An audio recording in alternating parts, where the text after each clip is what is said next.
Now we straight chillin', serial killing, pre-cold villains on the mic, got you reeling. 5-star rated from the floor to the ceiling. If you catch a 1-star, no time for feelings. Got a team and DJ on the ones and twos. By the name else above, so don't get confused. So grab a seat by the fire, roast them all over two, and prepare to hear the legend of the straight chillin' crew. What up, nerds, and welcome to another God-fearing episode of Straight Chilling, the weekly horror movie review show where you chill and we kill, slice, dice, and chop up yet another horror movie. My name's Bob. I'll be your host for the evening. This is episode 437, recorded Monday, August 21st, 2023. Tonight we're talking about the winner of the August poll, which was Prometheus. Before we get into it, let me introduce everyone else on the show. First up, calling in from Washington, D.C., we got your boy Randeezy. What's up, man? What's going on, children?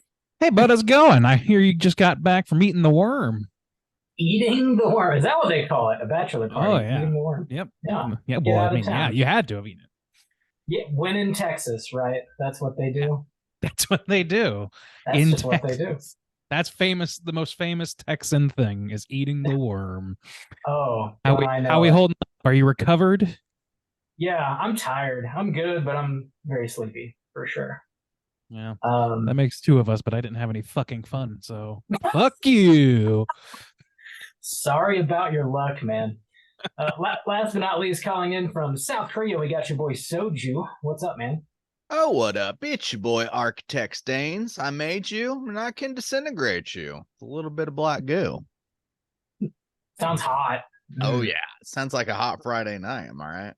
Oh, you gotta bust out the black goo. What are you doing if you don't have black goo? Yeah, true. I will Are you- wreck you. Damn. I get paid big bucks for that. Are you ready to meet your maker? Black goo.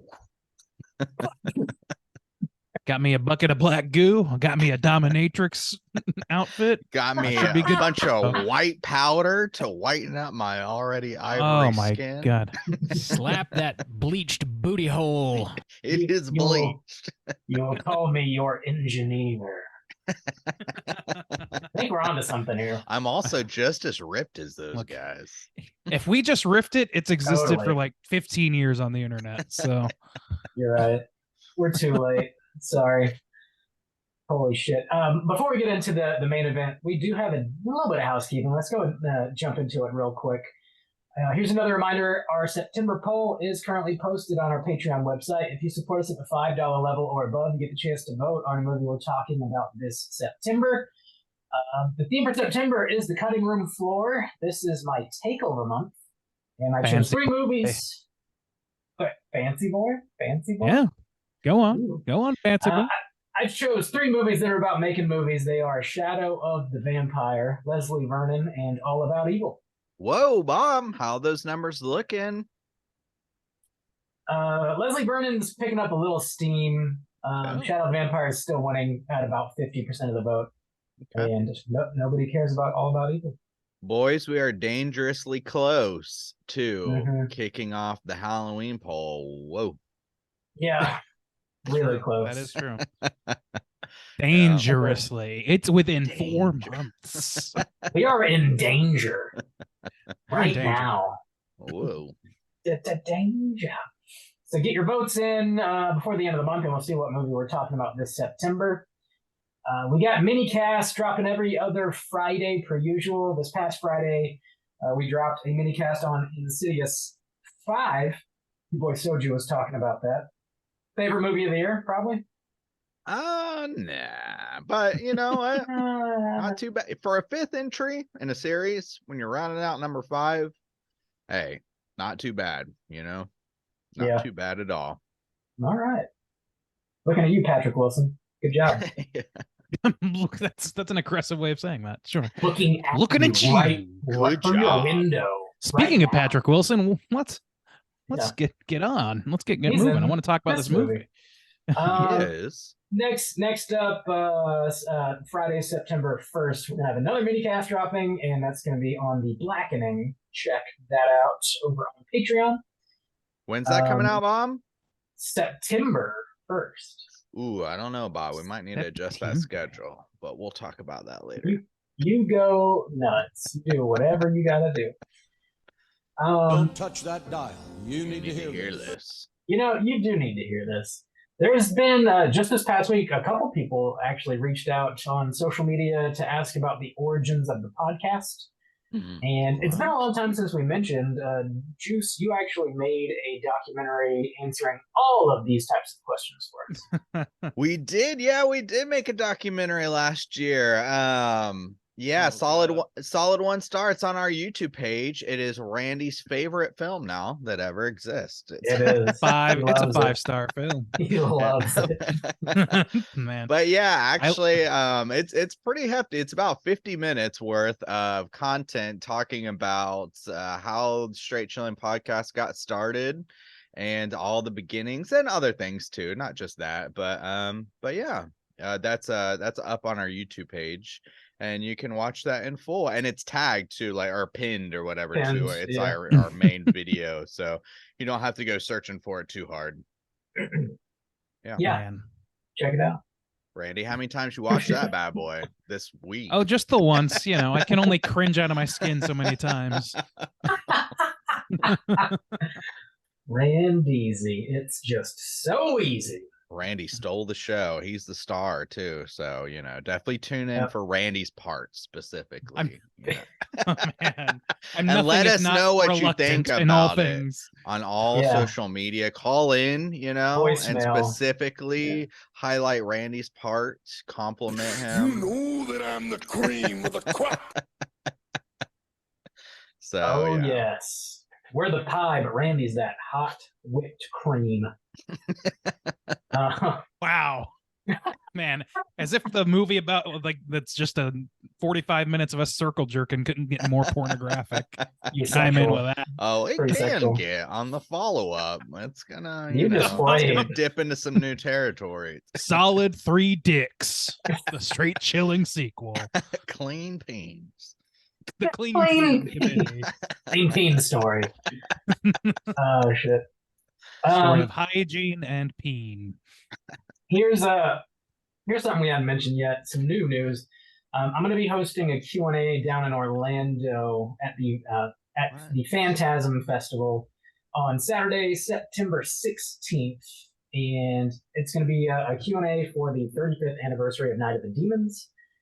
And there's going to be a pretty large panel, actually. There's going to be 6 of the actors, the director, and one of the effects artists there. Amelia Kincaid, Linnea Quigley, Alvin Alexis, Allison Barron, Hal Havens, Donnie Jeffcoat, Nick Benson, and director Kevin Ting. Whoa. So come Damn, hang man. out. Bob, Yeah. that's a big responsibility. Oh, Are you gonna bomb. Are you going to do the whole Angela dance for them and Damn. as just a tribute to them in costume? This is for you. I did this for you. Bob, make sure you're handing out Straight Chilling teas to all the cast and crew, and they gotta walk away knowing who's hosting this bad boy. I'm gonna get a t-shirt launcher and launch them shirts from 5 feet away, just blasting them. Just sitting across a chair. Oh God, my eyes. Yeah, so coming out, Phantasm That's Orlando, Saturday, September 16th. Yeah, it'll be a good time. I think they're actually screening the movie beforehand too, so you can watch it with the cast and crew and hang out for the Q&A. So Nice. put it on your calendar. Yeah, anything you guys have to mention? That's all I got. My house is I think clean, that's baby. about it. This peen is clean.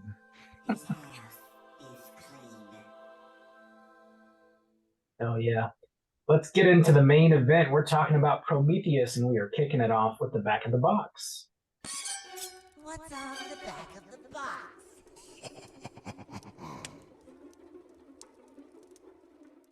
Bob, I saw you had a nice little box over there. What is it? Blue? Is it blue? Is it steel? What are we talking?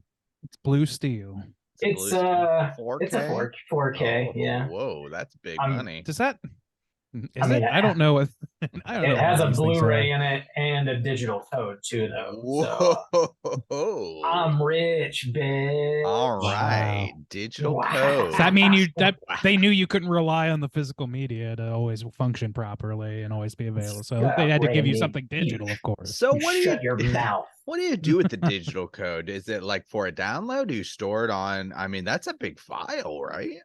Yeah, you don't actually like download the movie. What you do is there's a couple of different websites that you can do it through, but you make an account and you enter the code, and it just gives you access to that movie through your account, and that's it.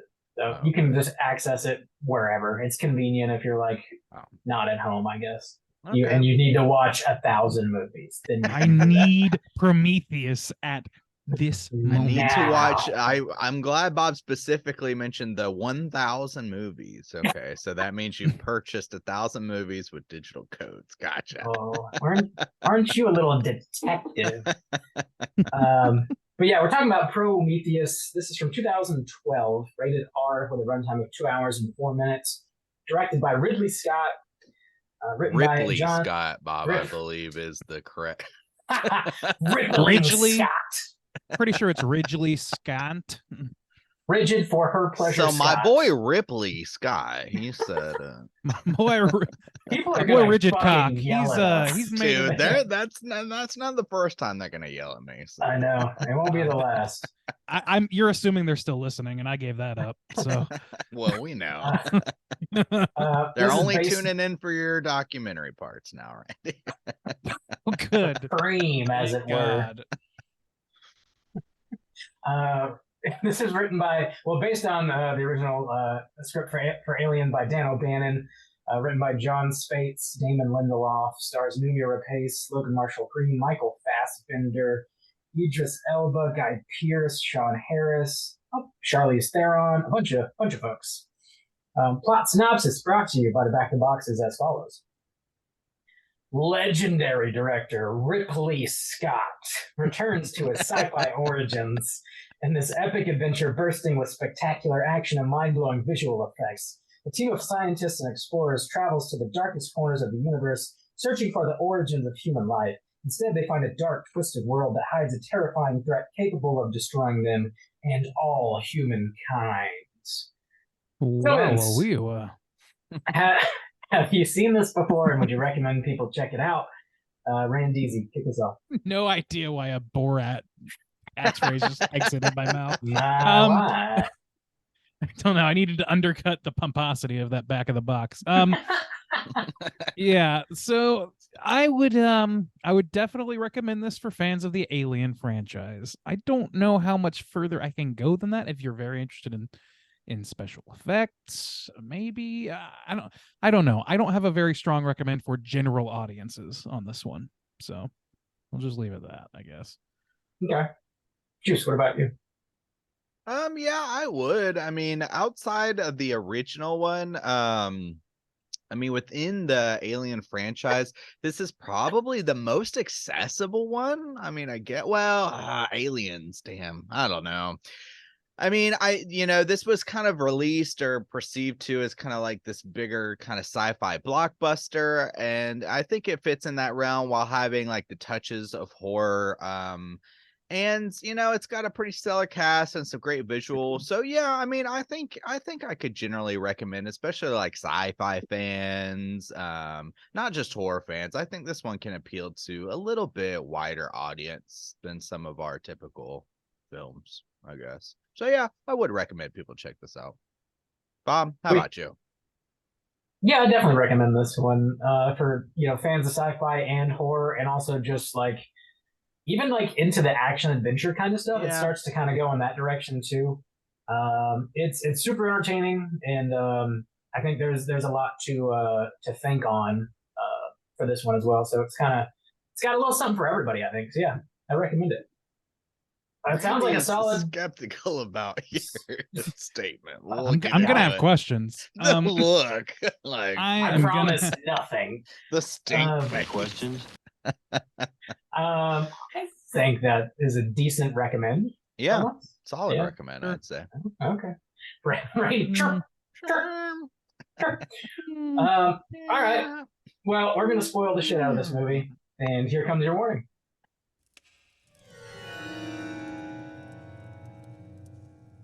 Spoiler warning.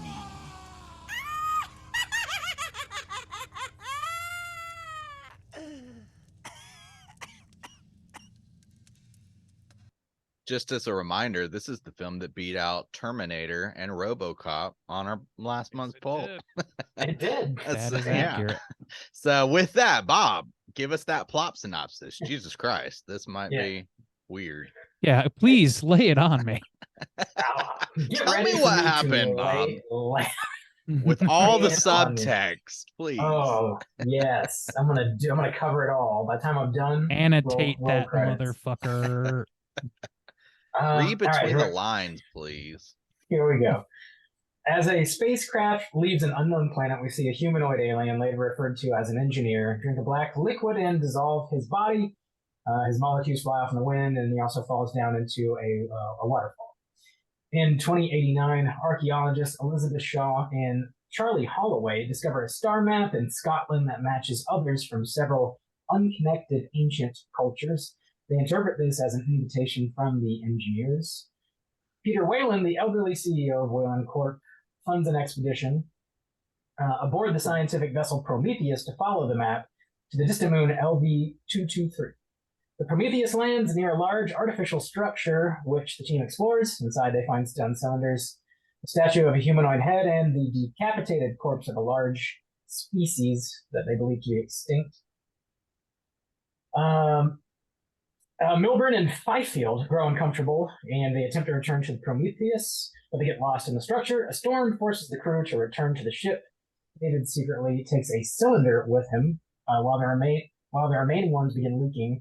In the ship's lab, the engineer's DNA is found to match that of humans. David investigates the cylinder and the liquid inside. He intentionally taints a drink with the liquid and gives it to Holloway. Shortly after, Shaw and Holloway have some sex. A snake-like creature kills Milburn and sprays a fluid all over Fifield's helmet that melts it. When the crew return, they find Milburn's corpse, and David discovers a control room containing a surviving engineer in stasis and a holographic star map that highlights Earth. Meanwhile, Holloway sickens quite rapidly. He's rushed back to Prometheus, but director Meredith Vickers refuses to let him on. She ultimately burns him to death with a flamethrower. Later, a medical scan reveals that Shaw is now in advanced pregnancy, 3 months pregnant. Fearing the worst, she uses an automated surgery table to extract a squid-like creature from her stomach. Shaw then discovers that Wayland has been in stasis on the Prometheus. He explains he wants to ask the engineers how to not die from old age. Dude's like 100 years old or something. He's also Vickers' father. It's crusty. He looks rough. Yeah. A monstrous Fifield returns to the Prometheus and kills several people before being killed himself. Captain says the structure was an engineer military base that lost control of a biological weapon, the Dark Liquid. The structure also houses a spacecraft. Wayland and the team return to the structure. David waits the engineer from stasis and speaks to him to try and explain what Wayland wants. The engineer responds by decapitating David and killing Wayland and the rest of the team. Sean flees and warns Janik that the engineer is planning to release the liquid on Earth. Janik and the remaining crew sacrifice themselves by ramming the Prometheus into the alien craft, ejecting the lifeboat in the process. The engineer's disabled spacecraft crashes onto the ground, killing Vickers. Shaw goes to the lifeboat and finds her alien offspring is still alive and has gotten fucking huge. The engineer attacks Shaw, who releases her alien offspring onto him. Shaw recovers. I'm tired of this, Grandpa. That's too damn bad! That is too damn bad. Shaw recovers David's remains, and with his help launches another engineer spacecraft. She intends to reach the engineer's homeworld in an attempt to understand why they wanted to destroy humanity. Roll them credits. I don't even want to be around anymore. Poor little Randy. So He wants to go home. I've seen this movie several times. 5, 6 times, and every time before I go into it and like occupied in my mind space, I always think like, yeah, I understand what this movie's about. I have no problem. And then like in the first half of this movie, I'm always like, yeah, I know what this movie's about. And then as it keeps going on and on and on, I always remember like, oh fuck, there's a lot of shit going on here. There's a gets lot of shit in confusing. this. Yeah, there's a reason that I kind of felt like I couldn't I mean, I could, but I don't generally recommend this to people who aren't already familiar with Alien franchise, because so much of what I actually did like about this movie is informed explicitly by those movies. You know what I mean? And they come from existing lore. And I'm like, oh, cool. So this is where Wayland comes from, or whatever. Like, this is okay. I can see where they're pulling these out of the old story and making, new things out of it. But it just like it starts to get really confusing and becomes kind of a tangled mess. I also forgot to mention in my plot go ahead. synopsis a very important thing. There's a little tag at the end where we see the first xenomorph pop out of one of the engineers. Chest bursts out of an engineer. Yeah, so that's pretty important. My bad. But that's where it gets kind of confusing, is because there's a lot of things in here that when I really start to think about it, I think because there's so many things to consider that I get confused, because I'm trying to they leave a lot open so that you can, say like, okay, well, that's where that came from, without having to tell you. And I kind of appreciate that in some capacity, except there's too damn much going on in this movie. They crammed, I'm talking ideas wise, like things to ponder, as well as alien lore and backstory, and also motivations for the people that are actually in this film. So when you're just trying to put basic story pieces together, but then also you're like, okay, well, wait, that ties into a whole nother franchise and movie and lore that I also want to consider, but also I gotta consider like this new extra lore that they're adding on to me.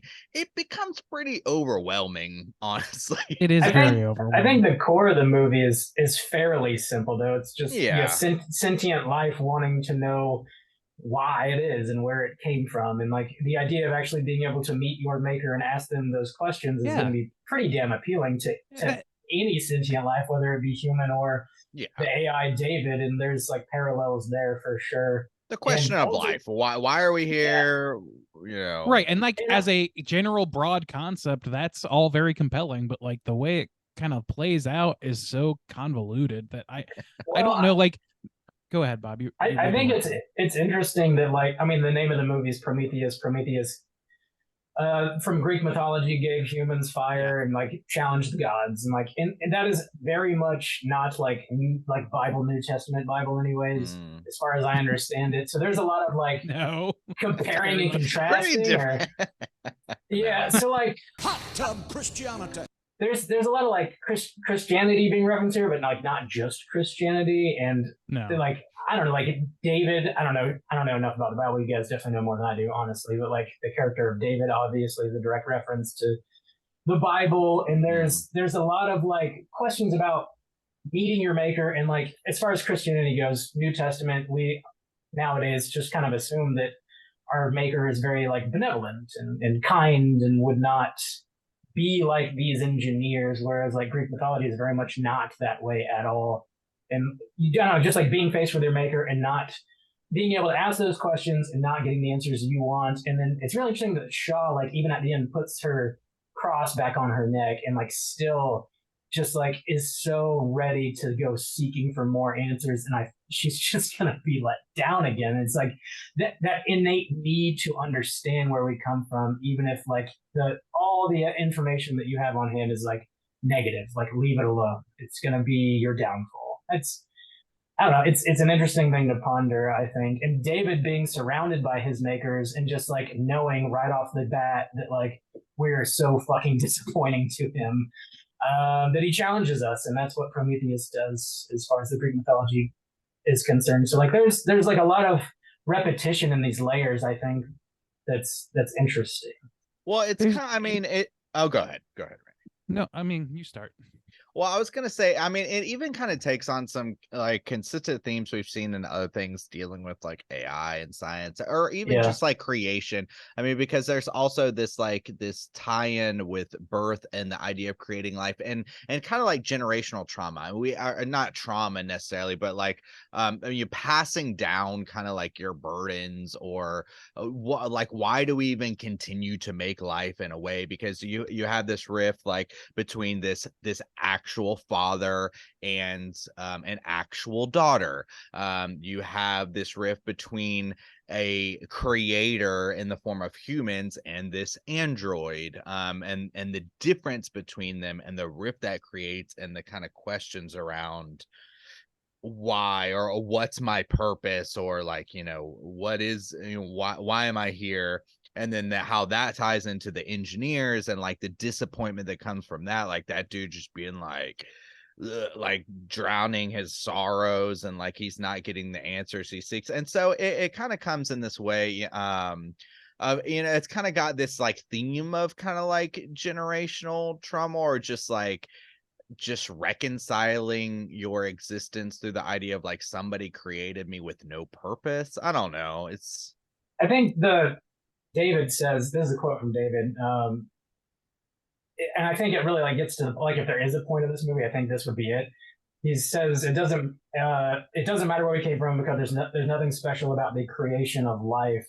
And I think that point is really driven home at the very end of this movie, when we see the birth of the first xenomorph, and it's like such a like convoluted hot mess of how that thing came to be. It's just like good intentions mixed with like horrific accidents, and like people playing with like, I don't know, like David dropping the little like black goo into the drink, and it's just like all this like fucked up stuff that really has no meaning at all, and then it gives birth to this new form of life. I guess that's what's so like hard for me, as like I feel like this is a movie that's got so much going on, that's trying to communicate so much at once, that it's not really possible to get your head around it on the first viewing. I don't know about like on subsequent viewings. Like, it sounds like you guys are still like grappling with it, and it leaves open questions that are like questions that have to remain open because no human knows the answer to them. So understandable. But like all these things you guys are talking about, they're all good themes, but like it's tough to focus on any one of them because they keep jumping from one to the other.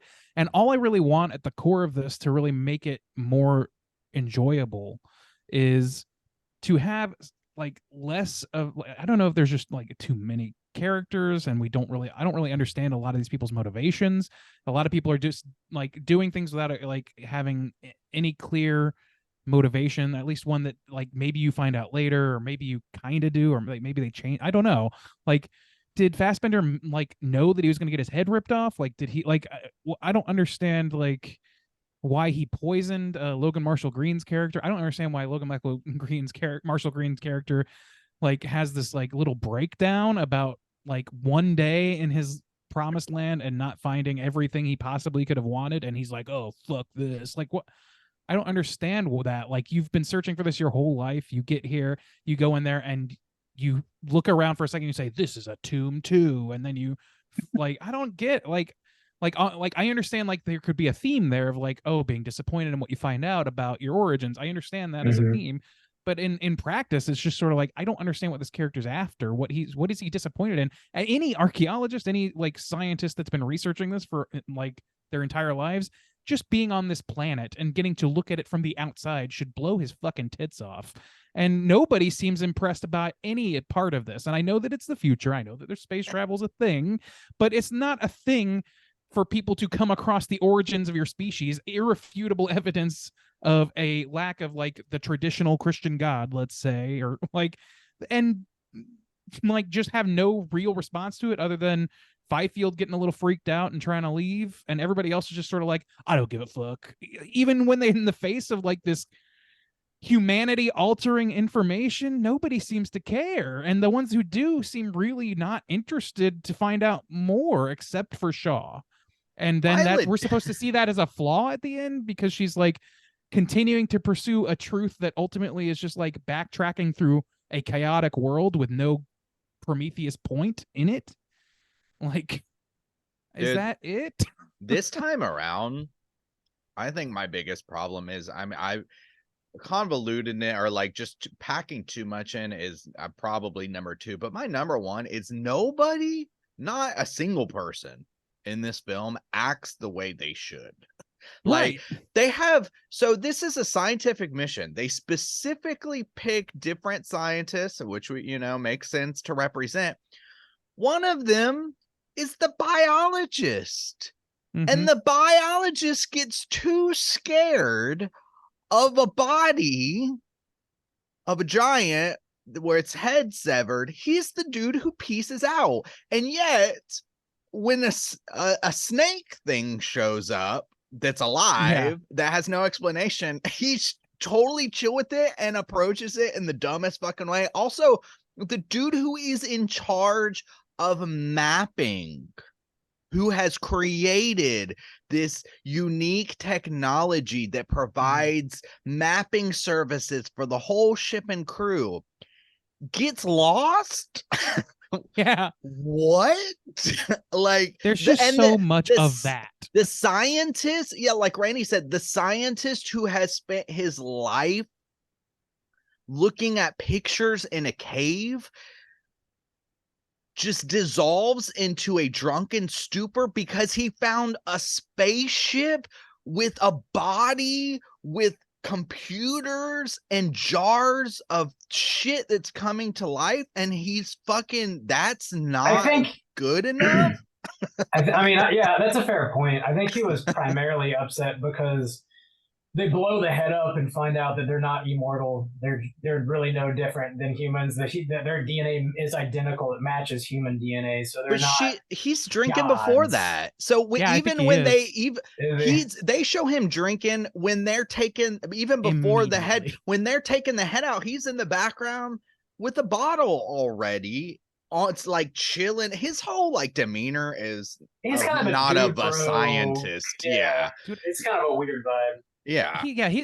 His demeanor sucks. Like, he's not a likable character. And then, like, I don't understand why Fassbender wants to kill him. Like is it just because he knows he's gonna go fuck Shaw and they can start like, how would he know that? Like, any of this doesn't make sense. Here's my interpretation of why in some ways it kind of makes some sense, I guess. Here's how I justified it here's how I'm kind of like wrestling with it in my mind, is that they go there and it seems like everything's dead, okay, except he takes the black goo.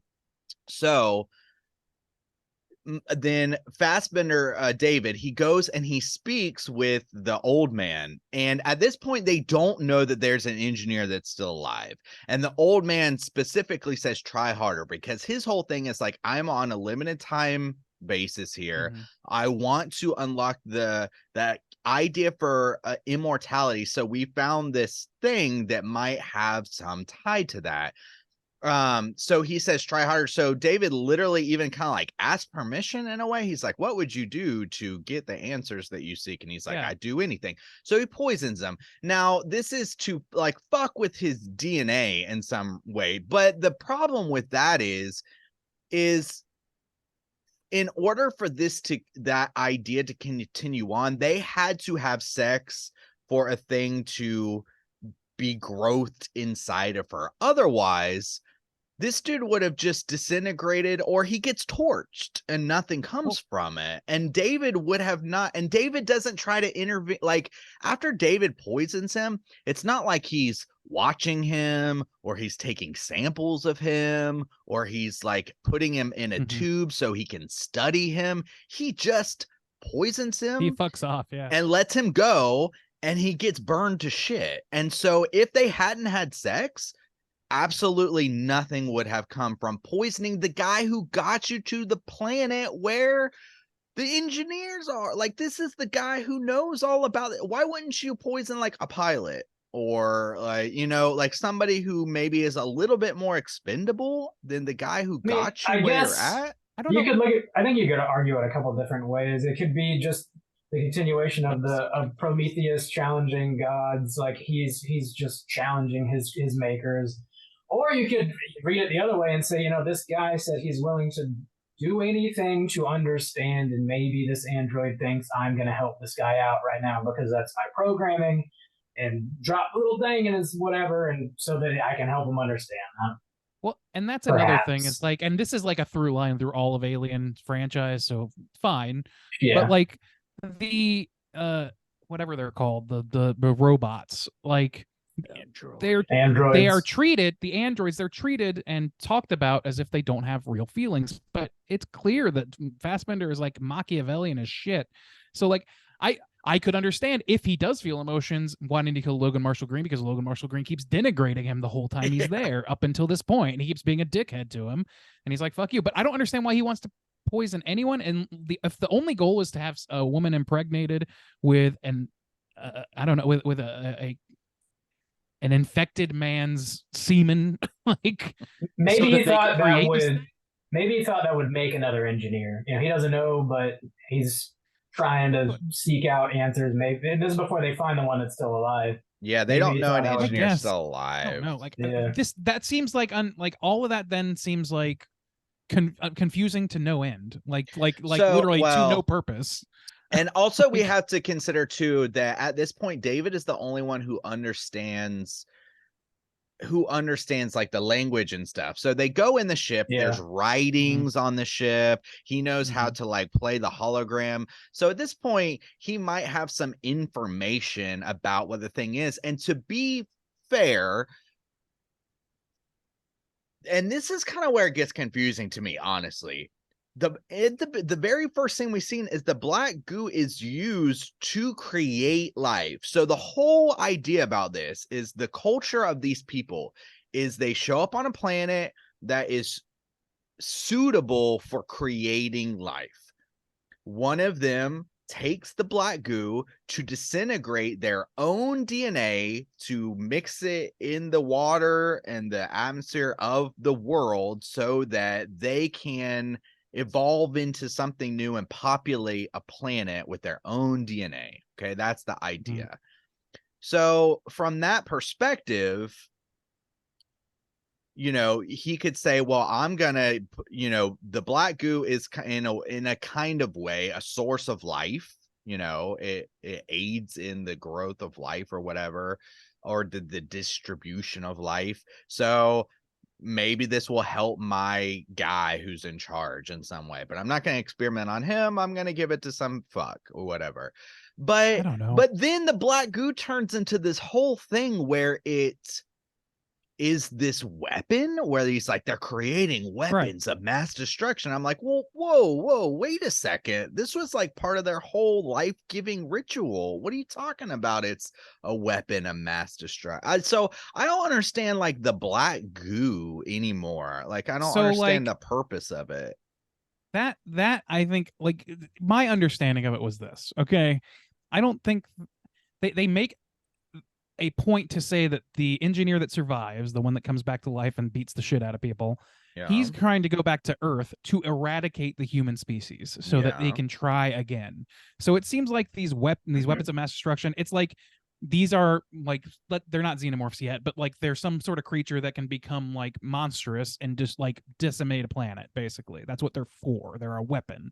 And they take them to a planet that has creatures on it, destroy those creatures, I guess, with these things, and then do what that guy at the beginning did and like become like a primordial ooze from which something that comes from then can spring forth and populate the planet after those things are done. And then if they don't like their creation, like in this case of Earth, they say, okay, well, let's scrub it and do it again, because to them, the human beings are no different than Fassbender is to the humans. So like I could understand like that part of it.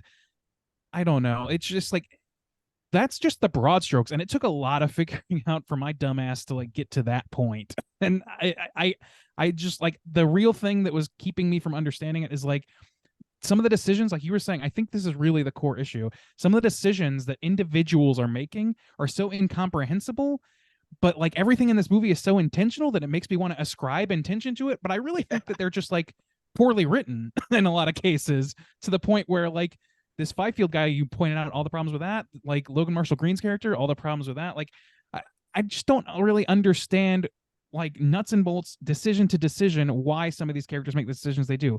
Why does what does Charlize Theron want? What is she there for? What does she want? She just wants to be in control of the company?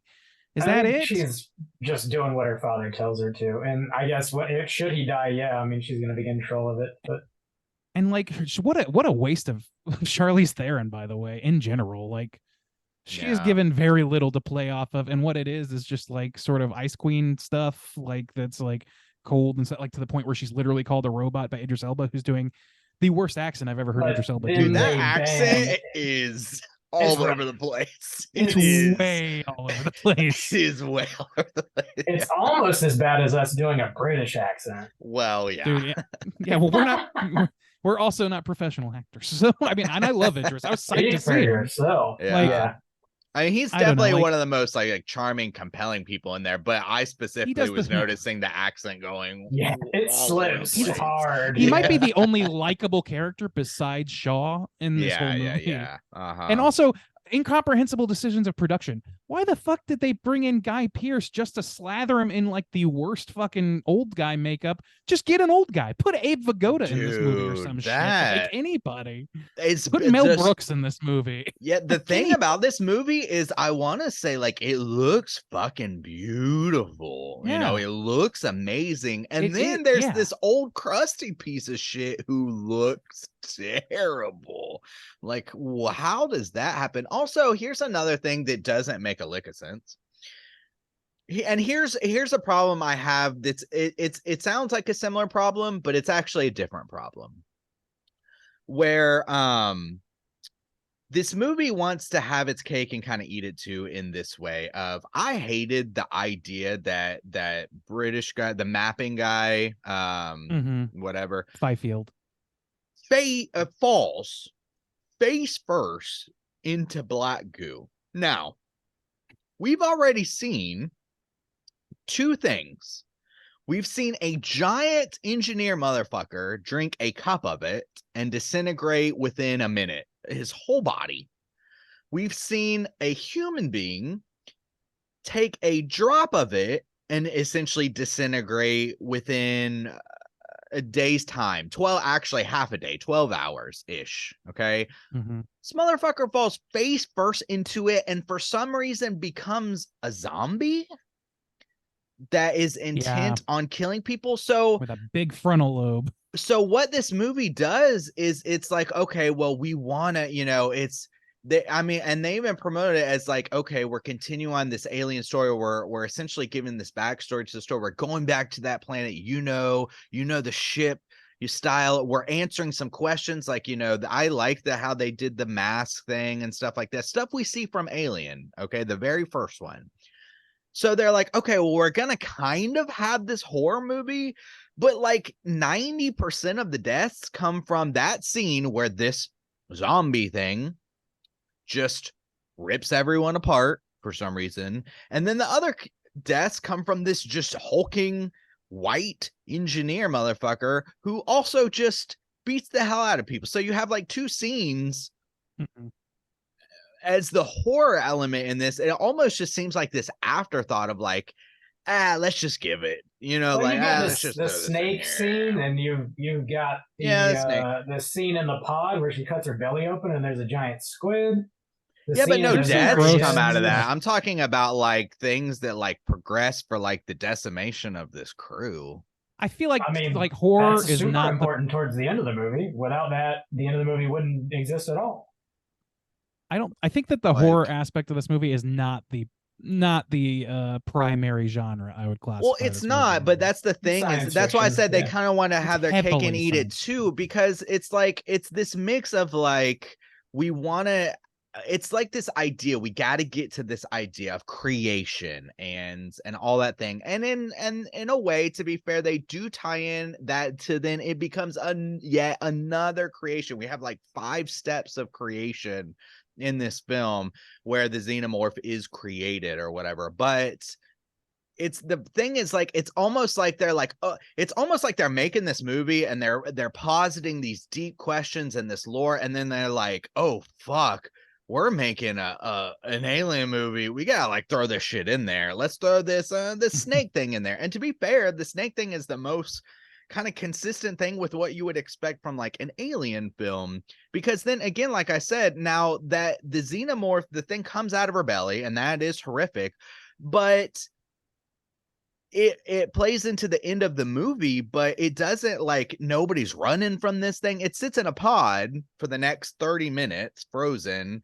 until it's unleashed in a 2-minute scene where it wrestles with an engineer to create a xenomorph. I'm just arguing. You said it didn't have purpose. It does. It has a lot of purpose. It plays into the yeah. story. It's just like, but like the meaning of it is kind of lost. I don't. This is the thing is like I see what you're saying, and I think that I kind of agree is that it's just trying to do. It wants to play an existential dread, and in order to do that, it plays in like slasher dread.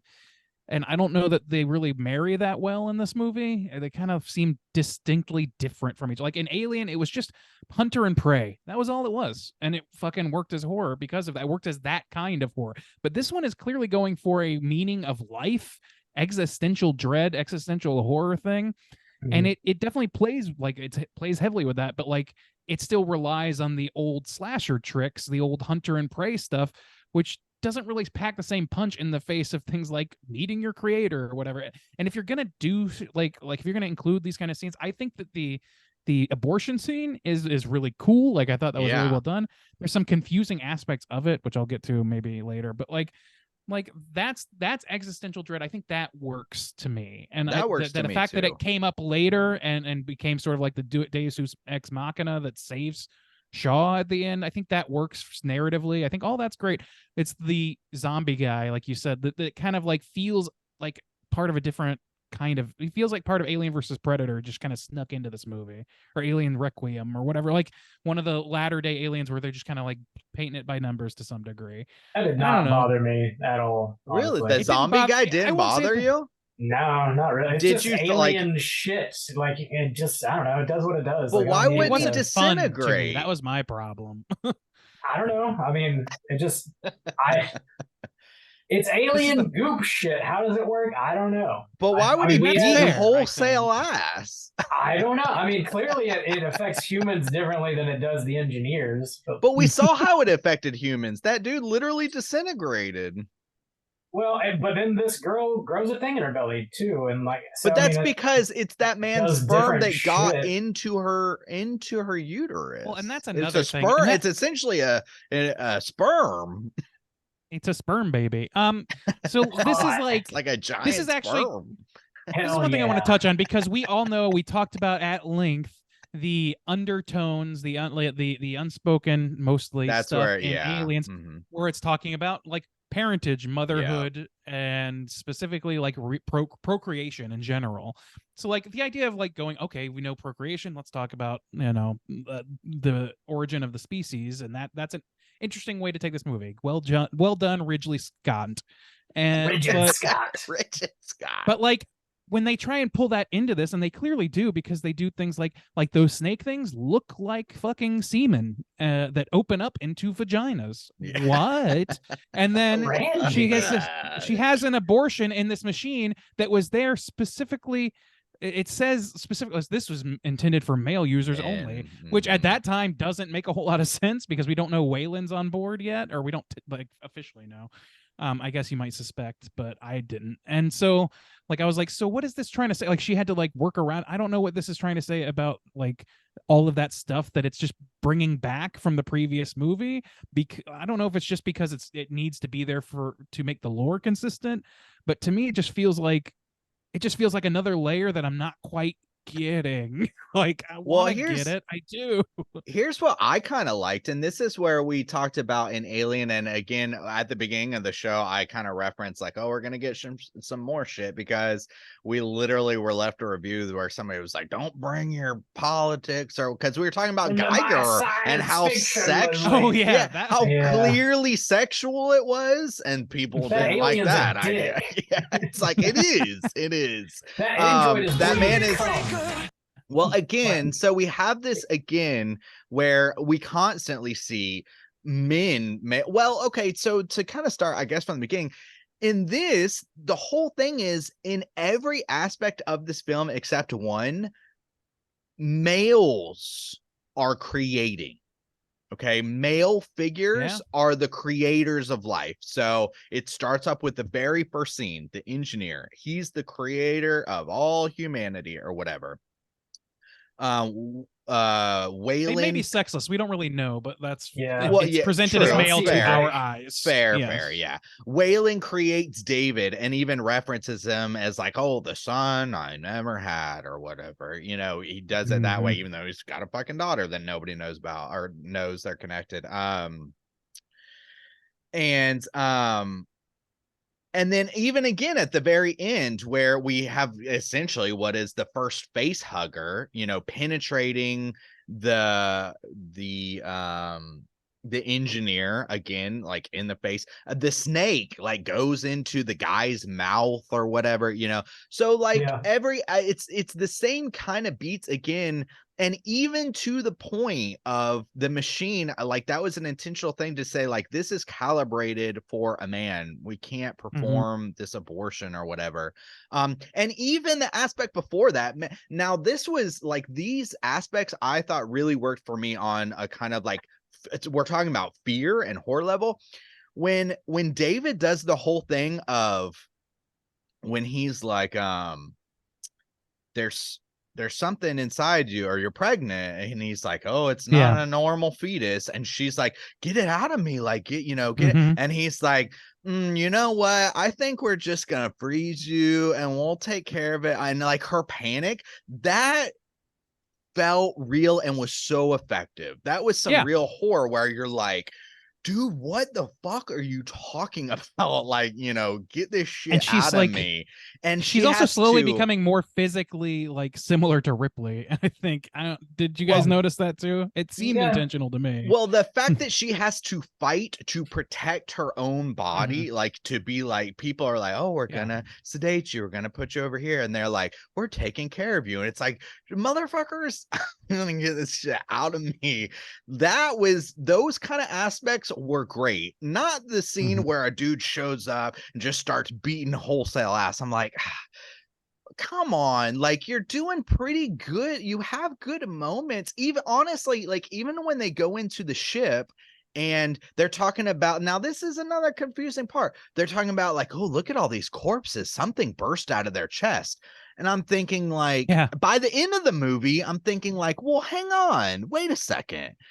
The only reason we got a chest burster in the first place is because the black goo mixed with human DNA, which then mixed with another human DNA, which then mixed with a engineer's DNA to create a chest burster.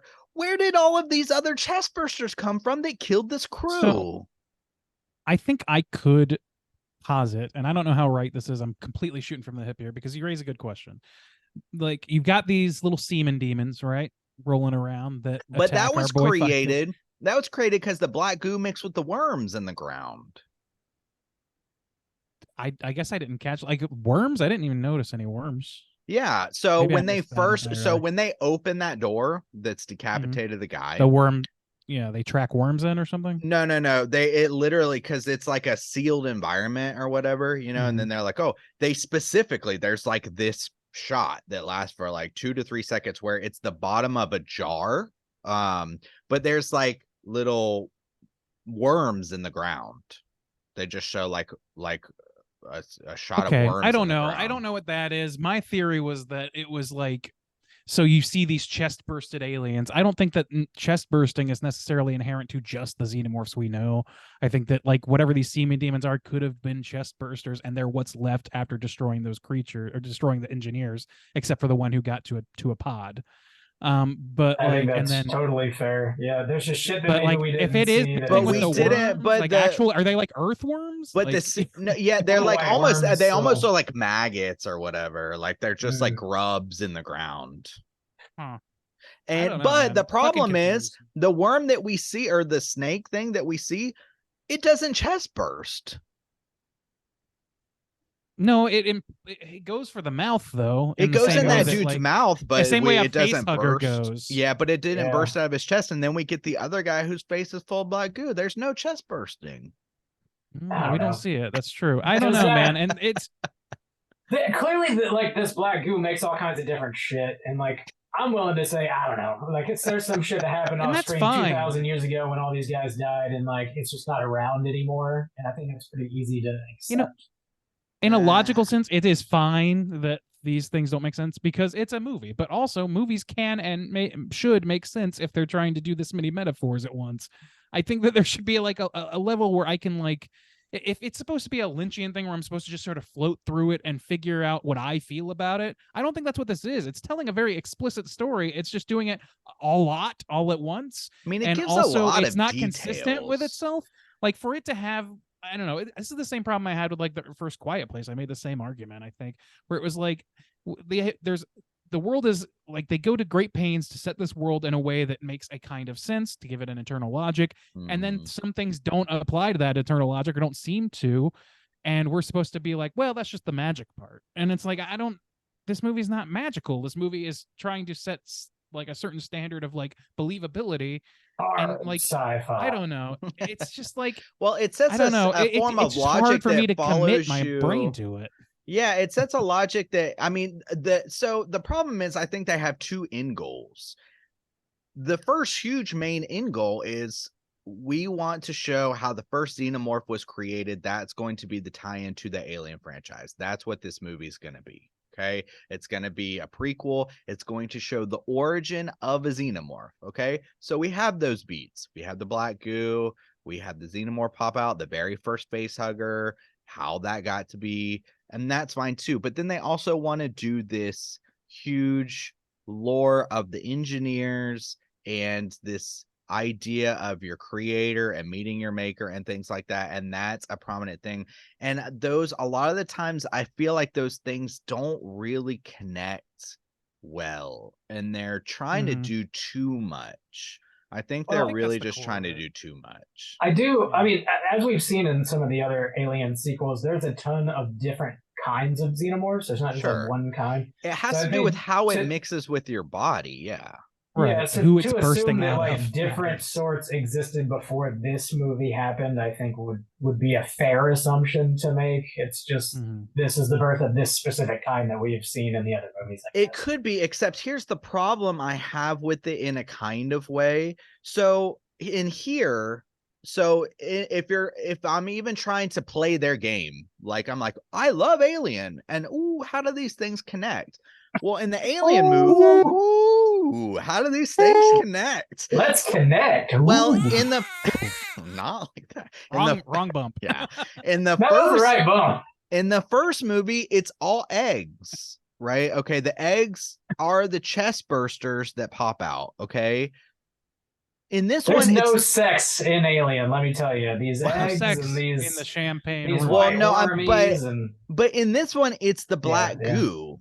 Okay, so in Alien, there's no fucking black goo. So, okay, I can make the assumption like, okay, well, this xenomorph that we see birth from this chest burster distilled that's what's going to lay the eggs. Okay, that's what's going to lay the eggs that we will later find in Alien, the first one. Okay, but like there's no remnants of these things that if this alien is able to live on this planet and lay a shit ton of eggs that is going to exist for Alien 1, like where's everything else?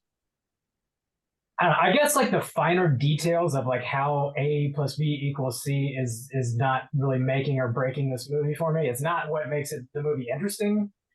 Like just the idea of like meeting your maker and like the themes and repetition therein between the engineers and humans and AI and like the persistence in getting answers, even though you're faced with like such horrific shit, which is true to humanity to this day. Like no matter what fucking happens, we're relentless in the search. And if anybody were able to jump on one of fucking Jeff Bezos' ships or whatever the fuck and go ask God, you know, what the fuck, dude, anybody would do that if they could. So that's what's like really interesting to me. Like if there's a zombie guy or like I don't understand the worm, I'm kind of willing to roll with it because I do think like this, it's really, really fucking hard to make a decent prequel. And I would say this is a good prequel, especially to a classic movie of any genre whatsoever.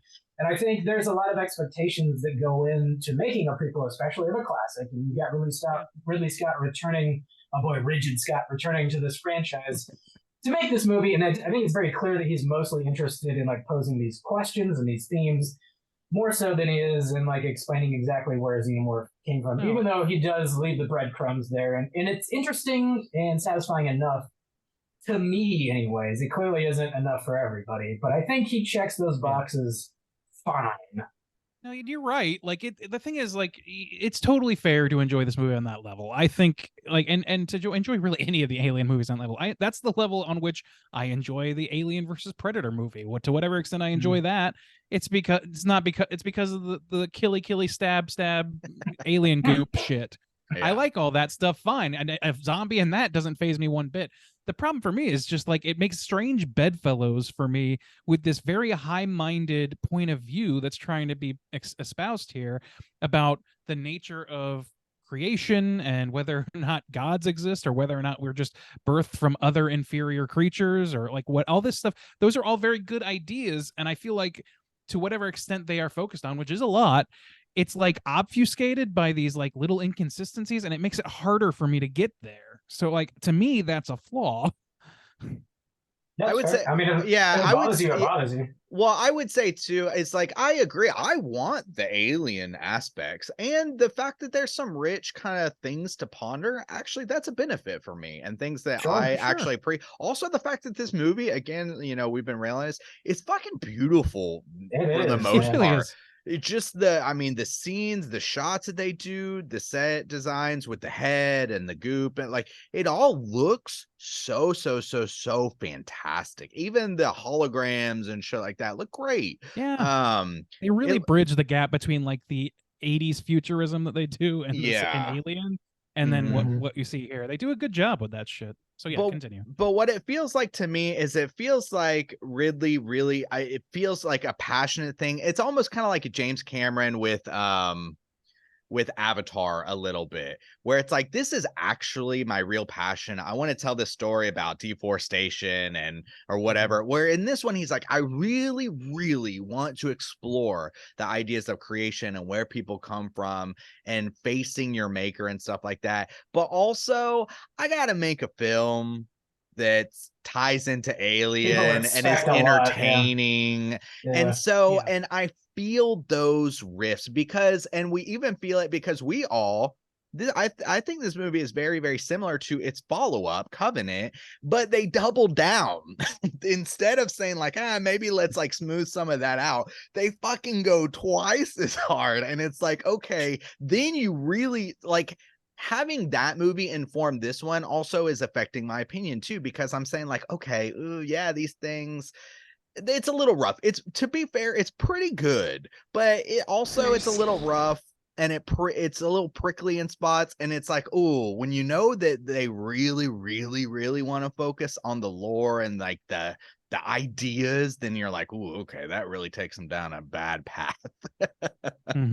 It's true. Like, I don't know. It just really feels like there's a little bit of incongruity, and that little bit of like sand in the gears here really trips me up, and I don't know really what to do about that. The thing is, like, you look at Alien, the movie. This is largely like reacting like this is a prequel to that movie, and it's clearly integrally tied in. That movie told a deeper story. It did. It did it though with a very simple surface layer story. This movie kind of complicates all of it at once and makes the simple fear of something coming after you is replaced with like just confusion kind of. So like the horror aspect suffers, and the like the metaphoric level, like the true story that's trying to be communicated here is obfuscated by that failure. So I don't know. Those are like the big things for me. And I gotta agree though. Like I love a whole lot about this movie. A lot of it's visual. Even some of the performances, as much as I don't understand what the characters are doing, they're well done performances for the most part. This cast is stacked. It is. It's a great cast, and they're all very capable actors and actresses. They're fucking great. But then you do shit like have Charlize Theron be just very icy and like not have a lot of emotion except for one scene, which sure should be the scene she has emotion to. But it's like she's very like, I'm unclear what she wants most of the time. And then she dies in the dumbest way fucking possible, which like I don't understand. That scene will stick with me as being like, what were they fucking thinking with this? These are scientists and space fucking navigators and shit, and they don't know to just like walk the opposite direction so that you don't get crushed by the big rolling wheel. They're doing the same thing as that guy in Austin Powers, just screaming at the fucking rolling thing and just getting crushed for no reason. Just roll. Speaking of ships crash landing, it's time to land this plane. Randeezy, why don't you kick us off? Out of 5, how do you feel about Prometheus? I mean, this one is a tough one for me because there's a lot that I can and want to complain about. Guy Pearce's makeup, the roly pinwheel of death, the misuse of Charlize Theron's character, the confusing character motivations, the incongruous lore issues, and like the disservice all that does to what is ultimately a very interesting core premise and aesthetic. Those things, they nail those two things, and it's fucking great. Like, it looks like an Alien movie in every positive sense of that, for the most part, except for Guy Pearce. And so, like, I don't know, sometimes it's worse to have something that's near perfect. Do you know what I mean? Like, this is what this feels like. And like, serve me shit instead. I mean, honestly, it's easy to laugh at schlock because it's low stakes, but this has such high stakes and it presents itself as such that it kind of dangers itself of feeling pretentious, despite having like pretty interesting core thoughts going on, at least for the ones I've deciphered. And that's the issue, is like, I don't know that I'll ever really decipher this completely, and maybe that's part of what he wants, is for it to be inscrutable to some degree, and that's fine. I think all that can be accomplished without going to like very obvious wells of like confusion and like confounding this, like not understanding what characters want from moment to moment. Like, I'm supposed to understand that. I'm supposed to understand what the stakes are for the insert characters, for the characters that I'm invested in. I'm supposed to understand that to some degree. Like, to have Michael Fassbender's character be a little bit conniving or whatever and have something going on behind the scenes, that's great. But like, every character feels that way to some degree, except for Idris Elba. Everybody seems like they're harboring some secret thing that they want or whatever, or they're poorly communicating what they do want. And it makes it hard for me to invest in the moment. I can only enjoy this primarily from a wide angle lens. I cannot go microscopic with this movie. At least not as much as I would like to, because it's an interesting idea. So I don't know. I guess my score is gonna have to like reflect both of those contradicting things.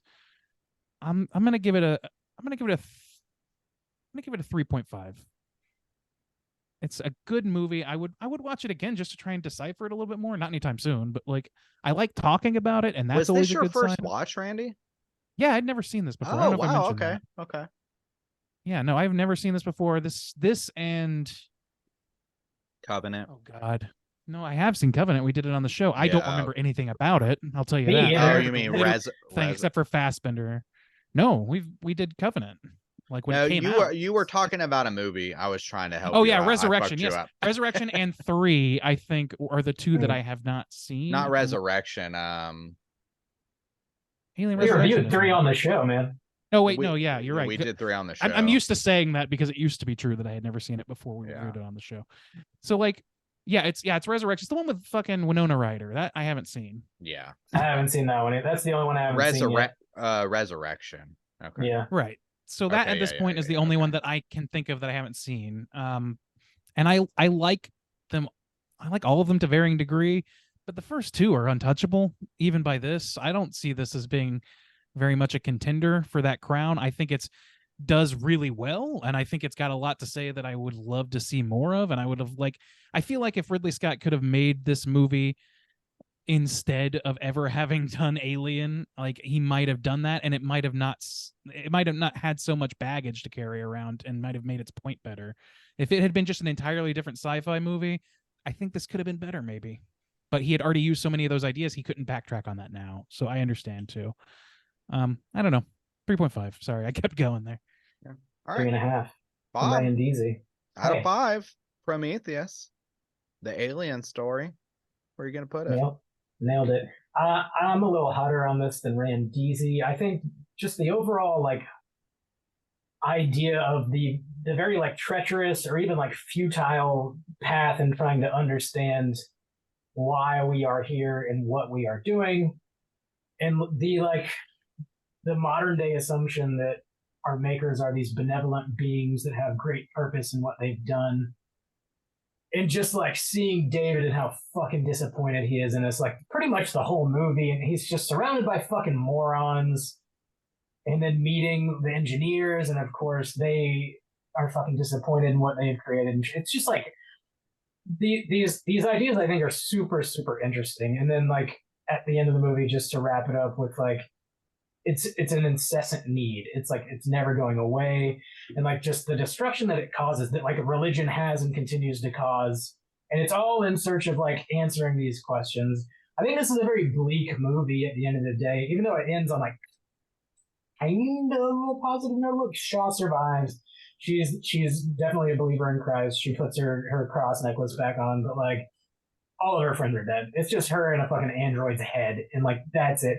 And she's leaving to great uncertainty. She doesn't really know what she's gonna find, but she's not gonna stop searching. I don't know much about Ridley Scott as like a person. I don't know if he's like a religious person or not, but like this reads fairly negative to me in that regard. I think all that stuff is really really intriguing. I think there's enough like horror sci-fi stuff going on in this to keep it like really entertaining too. It's not just like serving you up these unanswerable questions time and time again. I think the weird squid baby, the xenomorph at the end, the way the engineers look, I think was a really dope design. They look like they're carved out of marble, like fucking David. I thought that was pretty cool. The worm thing, like there's enough like horror and gore in this to like really keep me engaged. The characters are a little thin. They probably could have developed them a little better. Shaw, you get a real sense of. The rest of them, I don't know. The biggest complaint I have with this movie is Idris Elba's accent. It's bad. It's a beautiful fucking movie. Like the opening shots of like these it's just gorgeous shots of Iceland, like the middle of nowhere. The design of the planet, the design of the ship. Fassbender, even though he's an android and doesn't really have like a personality, like you get a sense that dude is not He's pleased. the best. Yeah, and it's very like low key because he can't emote technically. I'm doing a lot of quotes here, finger quotes. But he fucking kills it, and they definitely double down with him in the next movie. That's the one thing I really fucking remember about that. Yeah, it's a gorgeous movie. The score is something we hadn't mentioned either. I think the score is fucking fantastic. It's very like majestic and sweeping and just beautiful. The vast majority of everything is done practically. The only bad thing is the old man mask. So that does look like trash. But most of it looks dope. I like this movie a lot. I think as far as prequels go, it's a really good one. And the deck was definitely stacked against my boy Rigid Scott. And I think he did a pretty damn good job here. I'm going to give it a 4.5 out of 5. Whoa. Wow. Juice. All right. What about you? Bring us home, Juice. Yeah, I've seen this many times, and every time I kind of feel the same way. I'm always tricked. I'm always down to watch it though. That's the thing about it, because like I said, I always have this impression, like I understand the general premise, like Bob lays it out. Looking for your maker, black goo, people spread their DNA around. And yet every time I get tricked in this thing where I'm like, once I get, so far in, I'm thinking to myself like, oh my God, because the problem is this movie invites you to put these pieces together, because it's giving you these little hints like, oh, look, these chest burst things, something came out of their chest, and Goddamn bugs whacked his chest. they whacked.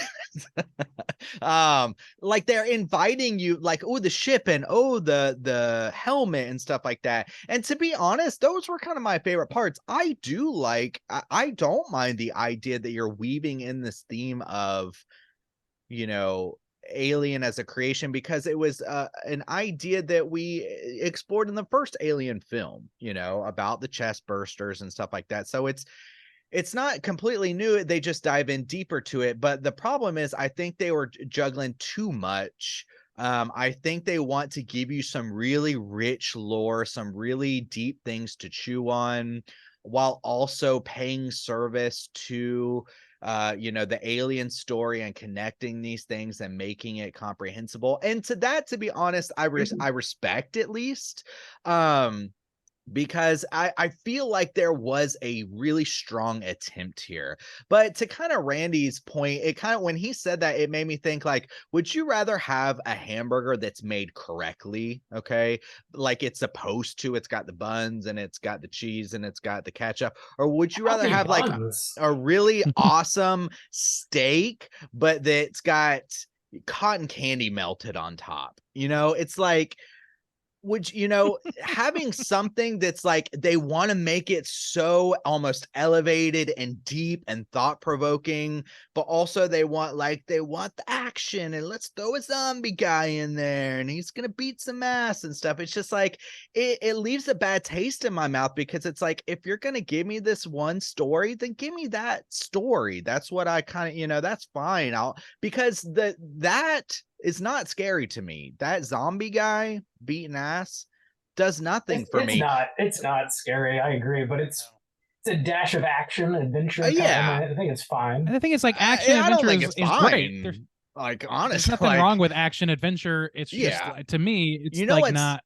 You know, it's also action Successful. adventure though, when she drops the head and she's got to go get the head and she gets blown away in the storm and Michael Fassbender go kiss. That makes sense. Yeah. That's fine. And that's action adventure. You know, it's just like, and It's you know what's informed by also effectively horror, like you said, the abortion scene or whatever. That's great. Stick with that kind of stuff. And I think there's just moments in here that just kind of like fart in the stew a little bit. You know, it's like you're not like, it's just unsettling, kind of like, that's, you know, that would have been bubbling. That would have been good, but now I got to think that you farted in a little bit. This So is stew, isn't it? it's just, so like we've said before, the movie's beautiful. A lot of the acting is good, but the motivations are weird, and it's written kind of weird in that way. So you're like, it's kind of this blend. I would say that some of the action is really good, and I like to see kind of where the xenomorph came from, and I think that they gave me a pretty good understanding. At the same time, the black goo, it doesn't make like a lick of sense. So everything's got this kind of like little twinge of like counterbalance, not a full counterbalance, but like a twinge of like, that's really, really good. And there's also this thing that's like doesn't make a lick of sense. It's kind of stupid. Yeah.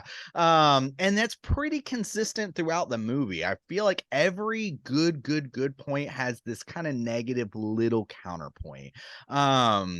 And so with that, I like it too. I think it's like up there in this franchise. But I don't think it in any way like dethrones the top two of like Alien and Aliens for me. This almost like goes the opposite direction of Aliens, where they're like, oh, that's more action. It's like, this one's like, well, we're gonna give you a shit ton to think about, bitch, and you're gonna think about it. Darn you fucking think. So I'm gonna give this one a 3.75. I can come in the kind of the middle here. Game over, man. It's game over. Cool. Also, bitch. Thank you, bitch. One little thing I forgot to mention was this is also a sneaky Christmas movie. You got your boy Idris Elba's Christmas tree. You guys have such low thresholds for those labels. It's crazy. It's a birth of a new species, as far as it may be the savior of the world. We don't know. David. Tune in seems to like the Alien savior of the Covenant world to find out. beat the shit out of an old man until he died. So I don't know. Dude, that old man makeup looks so doo-doo brown. It's so, I don't it's know like what is up with that. It reminds me of Midnight Mass. That, you know who I'm talking. I don't want to spoil anything if people haven't seen that, but like there's a character in that has some pretty like rough looking makeup, but there's a purpose for it. Sure. And you find out as the movie goes or the show goes on what that purpose is. I kind of expected something like that to happen here, where it was like all of a sudden like they needed him to be this younger actor for this reason, but they didn't. They really This is like borderline nothing but trouble makeup, which that's supposed to be goofy and schlocky. It looks very close. Yeah. To be Wayland. It should have given Wayland a pud collar.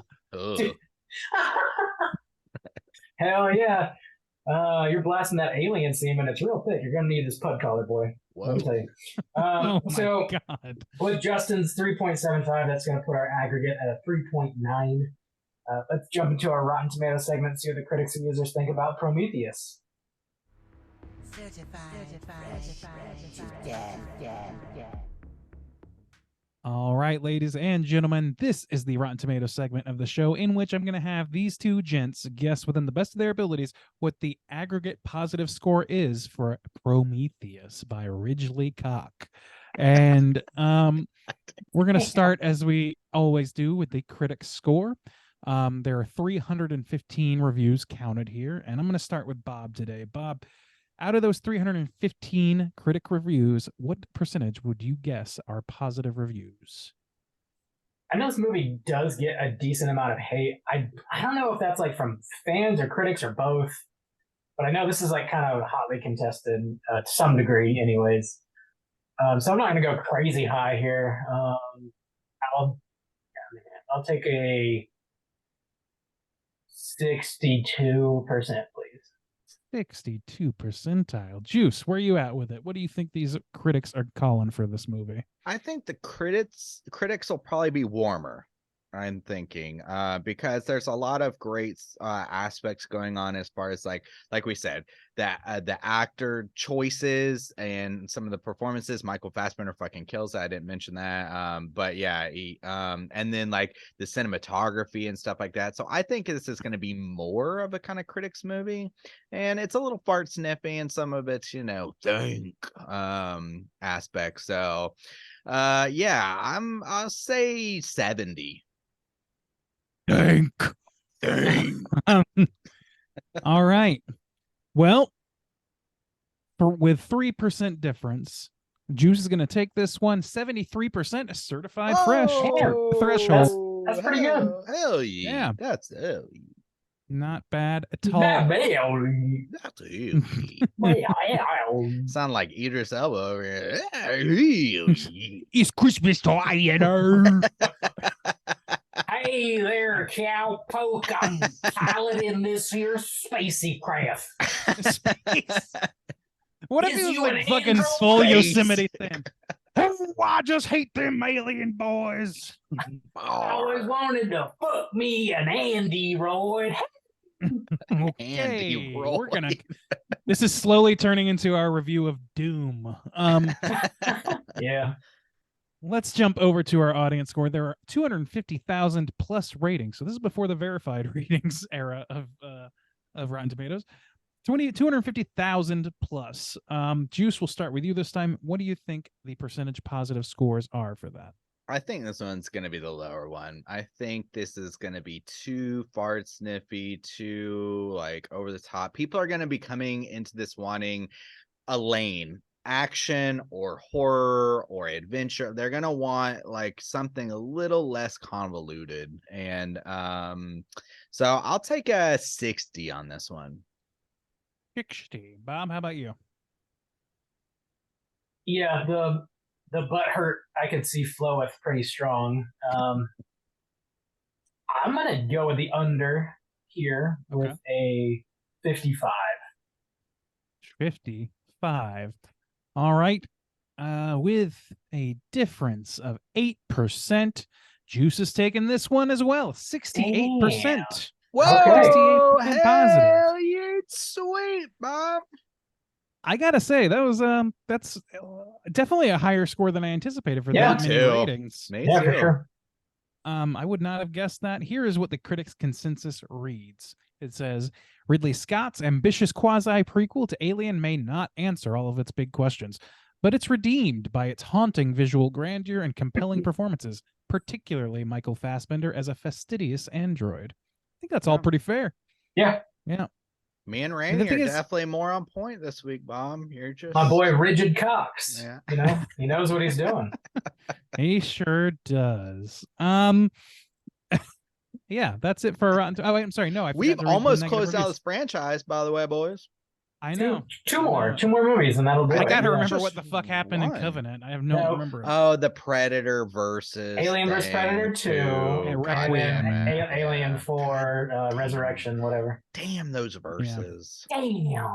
Damn, I kind of like. Damn. They're very dumb movies, but I kind of like them. Yeah. They're on dumb. that They're point. dumb. Like I fun. said, that's just like the hamburger straight up. It's like, yeah, this isn't Yeah, the best thing ever, but but that you know what shit- it is. It's a I drive smash through the burger. window. I'll pick up a burger. Yeah. It's gonna like a put you on the cheap burger. toilet the next day, but it's fine. It's Oh. delicious. Oh yeah, that's the best. Yeah, Here's the hot ships. Sorry. here's a negative review pulled at random because sometimes they are fun. Here's one.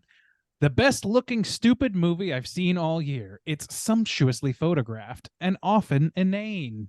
I think that's a little reductive. but sure. Wow. Sumptuous. Hmm. That word. There's something weird about that word. Inane. Inane's fine, but sumptuous. I don't know. That's Puffing his a own lot. parts. Gotta puff Let's do- the lips, you know. That's Hmm. Here's one more for the road. Overall, Prometheus is enjoyable as a summer blockbuster, but it does not offer enough to complement the Alien franchise. I don't think that's funny or It offers enough. I mean, there's Yeah. certainly much worse. very much here. it's way better at complementing the Alien franchise than it is as a summer blockbuster to me. Like, yeah. To like- be fair, yeah, it does that kind of the best. it does the best thing it does is relate itself to the ideas Yeah. that were present in Alien and build on them. Yeah. Not always perfectly, but what it doesn't do is build on the action or the horror aspects of the Alien franchise. True. It just kind of throws them in there for the most You part. just got Anyway. clocked. by Hey, you know what? You Randu. got your horror alien, you got your action alien, and you got your think Aliens. alien. Your thinky alien. Those thinky aliens, man, those ones suck. They Well, yeah. they will make you weep. All right. Damn. That's Jesus the end of our wept. Rotten To- Yeah, well, Jesus was a pale android-looking motherfucker who melted into a river, apparently, and wants Hell to just yeah, beat brother. the shit out of old man Guy Pearce. Jesus was jacked. Oh man, our hate mail is gonna be way different Oh. this time. The jokes that I just can't say. I can't. I know what you're thinking. I Spicy. thought it too. I had the same thought and went another Oh my- direction. Well, let it roll on by. Yeah, precisely. Yeah. That's it for Rotten Tomatoes. Bob, what you got next for us? Let's jump into some trivia. Let's do that. It's totally time for trivia. There's gotta be slim Alright. trivia on this, huh, Bob? Probably not. a Oh, whole you lot. know it. There's nothing to say about Prometheus. There's a fuckload. I'll try and be brief. This movie roughly had a budget of 130 million. It grossed 403 million dollars. Holy shit! Damn. Good. There was a viral marketing campaign for David androids that went around. They were like in print ads and magazines and shit like that. Which I don't remember any of that. I don't know if you guys ever saw No, that. I do not. Yeah. No. Scott likened the engineers in this movie to the dark angels of John Milton's Paradise Lost. He said that humanity was their offspring and they were not gods. So I have not read that book, but I know this movie I and have, also, but I don't remember. yeah, the Dark Angels. I mean, yeah, it's like that's the one with the war in heaven, and then the Yeah, angels are cast down and become demons. The ninth Um, circle of hell and all that. Yeah, all that shit. Hell and yeah. like, and there's only the one like central god figure. So I guess if you look at it that way, if it's supposed to be that, then it's the end of the movie makes sense of Shaw. Can like her whole thing was like, yeah, but what created them? Which yeah. yeah. is both true and also harkens back to the Arrested Development. Where'd the lighter fluid come from? And that's all I could think about. Yeah. She's just- Anyway, so it makes more she's gonna- sense than what I was thinking of that. Anyway, go ahead. Yeah. She's going to keep on digging down until she gets to the 69th circle of hell. Well, she's Ooh, not because yeah. we've seen the sequel. So Hey, hey. Oh, my God. The scene where David was standing in the middle of that like she giant has no food. By the way, she's gonna fly off on an alien ship that has atmosphere. But what is she Oh. gonna eat? Oh my god. That android's head. Demons. All right, The, sorry. The scene of David standing in the middle of that giant map that like was floating all around him. Apparently, when they were filming that, they were just blasting Pink Floyd's "Dark Side of the Moon." That's Which- rad. Yeah, makes sense, right? Cool. I love that. Is there anything that album can't do? It Nope. just pairs well No. with everything. Put This- that shit this- over the Trolls World Tour movie. It would be great. fucking A. As long as you're high. Well, yes, This of course. is interesting. Composer Mark Streitenfeld had his orchestra play his compositions backwards and then digitally reverse them for the final film to make it sound a little more unusual and unsettling than it would have if they just played it straight forward. I love It's that. got like I a love big that. sweeping Yeah. kind of almost hopeful sound, but somber. Yeah, it is kind of like slightly weird or whatever. Yeah. Well, Oh warbly. God, yes, come with me. Come with me. I kind of mentioned this already. The name of the movie Prometheus is aptly fits the film's themes. It's the story of creation. The gods and the man who stood against them in Greek mythology, the Titan Prometheus, was an immortal servant of the gods who stole and gave to mankind the gift of fire and an immeasurable benefit that changed the human race forever, for better and worse. Who made mankind dangerous to the gods. So that's certainly Yeah. a theme. Yeah, I mean that shit's interesting. It's all like I like all the tie-ins with biblical shit and with fucking Yeah. it's like all that. Like I don't know, man. It's good stock.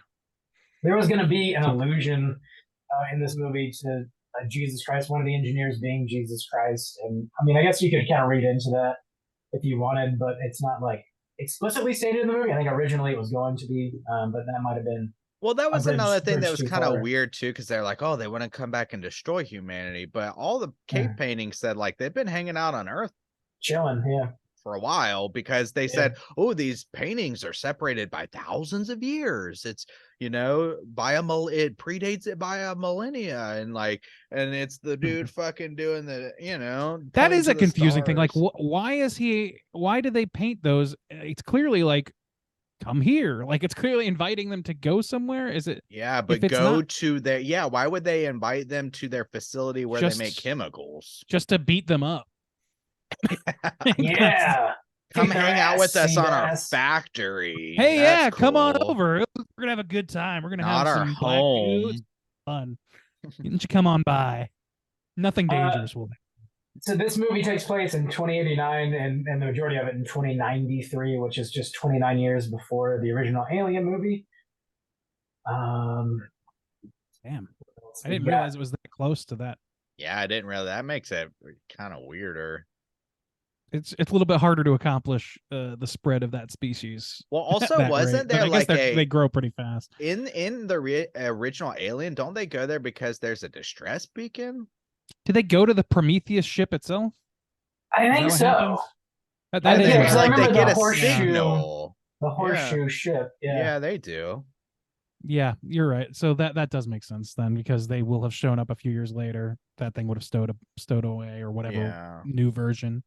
And okay. Here's the last bit I'll say. It's apparently the CEO of the company, I guess Fox. I guess they're talking about 20th Century Fox. Tom Rothman. He named the film Prometheus because my boy Rigid Cox couldn't decide on what title to go with.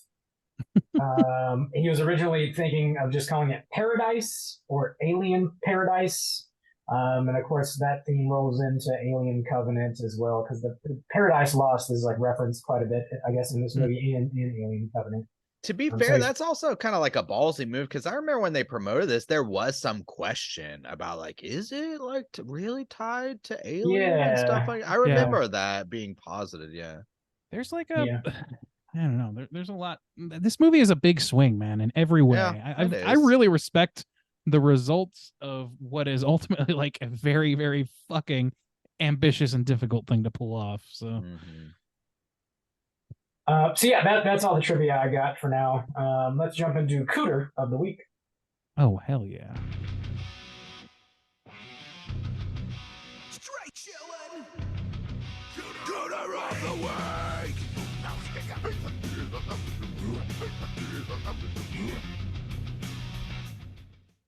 Juice, what is a cooter? Why do we hunt them?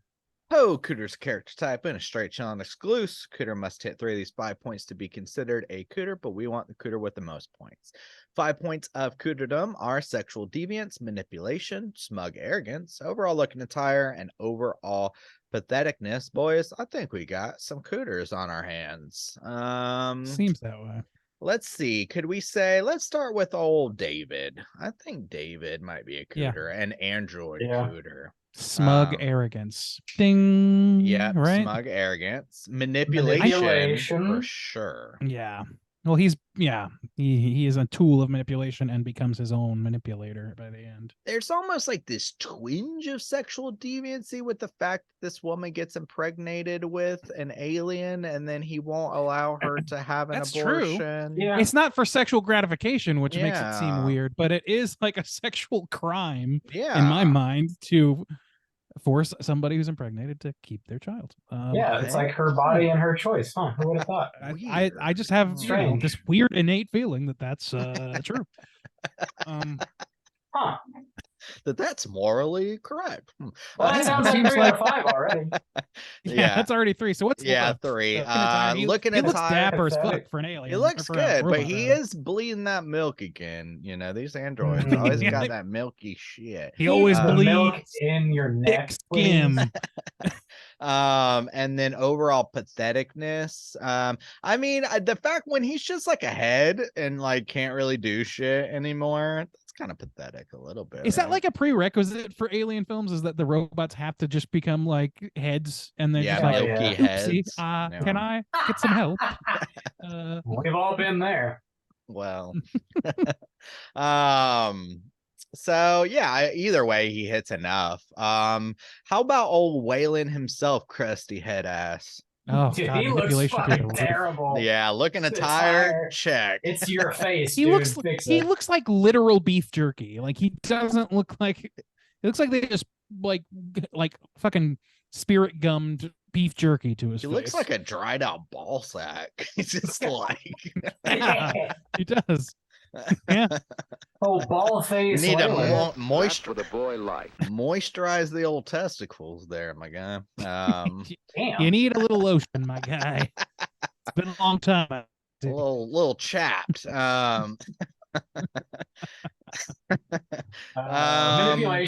Manipulation for sure. Smug arrogance for sure. Yeah. No sexual deviancy, I don't think. No, I Sexual don't think deviancy. so. I think that's too much of a stretch. I was gonna say something about the relationship with him and his daughter. It's a bad relationship. I don't think it's really sexual. We don't know anything about the sexuality of his partner that got her there. So Pathetic. And then pathetic, yeah. Maybe a little pathetic. Yeah. a little bit. Like just Gets like his ass like whooped. he's shamed as fuck by his daughter, who's like, the natural order is for you to just fucking die now, please, thank you. old Piece of shit. And he's like, "Oh, go away." Also to I maybe that scientist guy who's got his little scarf thing and his flip flops in space. Yeah. Flip flops in space.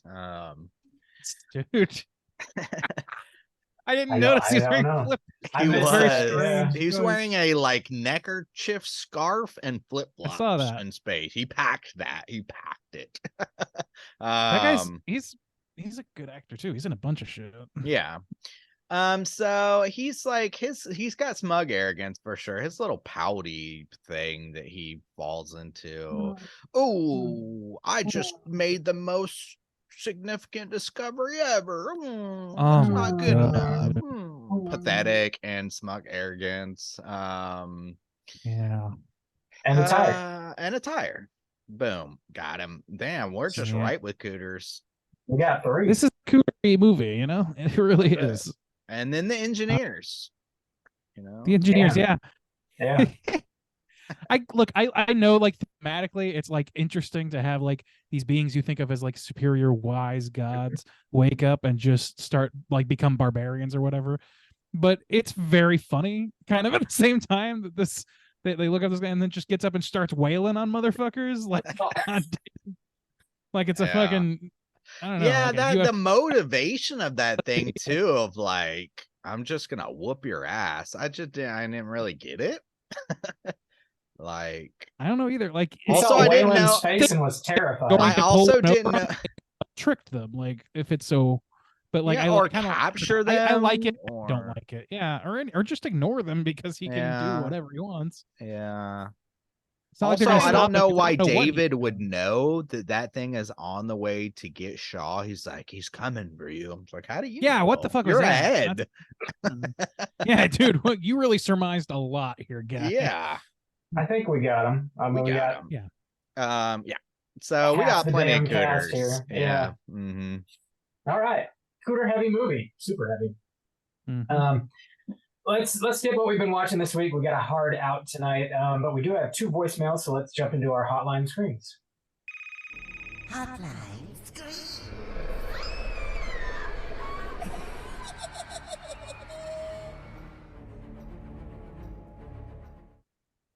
If you're listening and would like to call and leave a voicemail to be featured on next week's show, hit us up at 904-638-3231. First up, we're going to hear from Heidi. Let's hear what she's got to say. Hey guys, this is Heidi. I'm a longtime listener, first time caller from Austin. I was just calling about your last episode where you talked about a Disney ride that you would see as a movie in the future. I was going to say the bobsled, the Matterhorn bobsled would make a really good horror movie, and that's one that came to my mind I was thinking about. That's the one ride that when I was a kid, I always closed my eyes, and when that, even, when I was 15, I was still closing my eyes on that ride, so that was the one that I would suggest would make a good Disney movie next. And then I wanted to ask if you had seen the movie The Day After Tomorrow, that black and white indie movie that was filmed on the fly at Disney World and Disneyland. In 2011, I believe is when it came out. Anyway, that's one worth checking out. Not the best, but a worthy effort for an indie film. So that's it. Thank you for the podcast. You're my favorite horror one. And every time I hear your little sample of Be Prepared to Be Bedazzled, I just about lose my shit. So anyway, thank you for everything, and I'll keep listening. Bye. Well, Be prepared to be bedazzled. Hell yeah. So- We aim to please. we do. Matterhorn bobsleds. I think that's an interesting choice. You guys haven't been over to Anaheim Disney, right? I have not. No. Okay. Is that I like went once. Yeti themed? Yeah, more or less. Like Okay. it's kind of a Yeti thing. It's a roller coaster with a Yeti basically, and you're going through the Gotcha. Matterhorn in a bobsled. Cool. Pretty self-explanatory, really. But yeah. So I'd be curious to see how that works. How you integrate both the bobsleds and a Yeti, and I could see oh no, we're snowed in sort of on the mountain sort of situation, Yeah. and then being pursued by the Yeti or whatever. But the bobsled only really goes one direction, and it's towards the ground. So you kind of have to make good use of it. You can't really navigate with it. So There's a ride very similar to that in Disney Orlando. I can't remember the name of it right now, but it's like a roller coaster about a Yeti. Expedition Everest, I think. Yeah, I think that's it. Yeah, and that coaster goes back and forth. It's kind of it's an interesting, like it's the a fun Mummy ride. or That's whatever. definitely a more kinda like modern that. thing. Yeah. Matterhorn was like the 50s, and this one, okay. the one you're talking about, that's the one of the only rides I've ever ridden while peaking on marijuana. And buddy, Hell yeah. I've never been more placid in my life. I was just having a great time. That's awesome. I was very nervous in the line though. Anyway, yeah, Matterhorn, I think it's a good choice. Nice. Yeah. And then what else did she mention? Oh, well, first of all, she also said she's from Austin. Bob, you could have hung out. Yeah, Bob. I was Just got just back. there. Just there. Speaking about what Um, you've been watching, I know what you've been watching. Booty's hole bouncing. Booty's hole. Booty's hole bouncing. Booty's holes be Robin. bouncing I'm an in executive Austin. by day and a wild man by night. Wild man. Mr. by night. Bachelor Rob over here. Randy, Mr. Bachelor. she mentioned that Day After Tomorrow. Oh movie. yeah, is that the right one? I don't. World After Tomorrow, maybe. I don't know. World- I've not Oh seen it. yeah, I have not seen that either. What is? Sounds interesting. No, not tomorrow. So it's an indie film that was shot while someone was in Disney World. Is that what it's Yeah, about? it was Okay. not licensed. Like they were not yeah. given Yeah. the go ahead. It was That's all very cool. low key. Cool. It was I've like early in the podcast I came very close to picking that movie a number of times back Is when it it was just horror like, based? round robin style. It's a horror. Escape from Tomorrow. Escape is from what it's Tomorrow. called. That's what it is. There you go. I was Oh. trying to look it up. And yeah, Interesting. it's not a movie. I it's a fascinating movie for the fact that it is filmed at Disney, but it's a very flawed movie in so many ways. Very many ways. So I don't know. I never quite got to it, but I was interested to hear people's thoughts on it. So maybe one day we'll get to it. I don't know. That it is like it's just one of those sort of oddball movies that really only exists due to like yeah, odd circumstances, and that's what makes it worth watching. Otherwise, it's a kind of a weird one. I don't want to go too deep into it until we do cover it. I like the little poster though. Yeah, that's pretty cool. Solid. Yeah, thanks for calling in, Heidi. Definitely good to hear from you. So I will say, when you said from Heidi, I thought that was some new nickname we were giving to Heidelberg. Here from Heidi. I was could like, be. Oh, here we go, Heidelberg. We got Heidi and we got Heidelberg. Heidelberg, yeah. Thanks for calling in, Heidi. Yeah. Thanks, Heidi. We got one more voicemail. Next up is from our boy who we definitely know, but he did not say his name, so I'm not going to. Let's see what he has to say. Okay. All right, I'm taking over this show real quick. I'm the new extra read all about it guy. I don't know if you guys have noticed, but there's supposed to be a movie coming out, Salem's Lot. It's a Stephen King bullshit. And I read that book, right? And I was like, oh yeah, that's a pretty good book. And then I found out, oh hey, they're making a movie. That's cool. I can be that guy. You know, I've read the book guy. I'll be that guy. I'm never that guy. So I was kind of happy. And supposed to be made by, I think the dude that's making it is like he's tied into those Annabelle movies I've never seen. So it's probably not gonna be that good. But I'll go see it. I like that book, you know, of vampires. Yeah, all right. Maybe it'll be spooky. It hasn't come out, man. It's been stuck in production hell for like 2 years, man. And I'm the only person that even knows this movie's coming out. It's already shot. They actually did some filming around the area I kind of live in.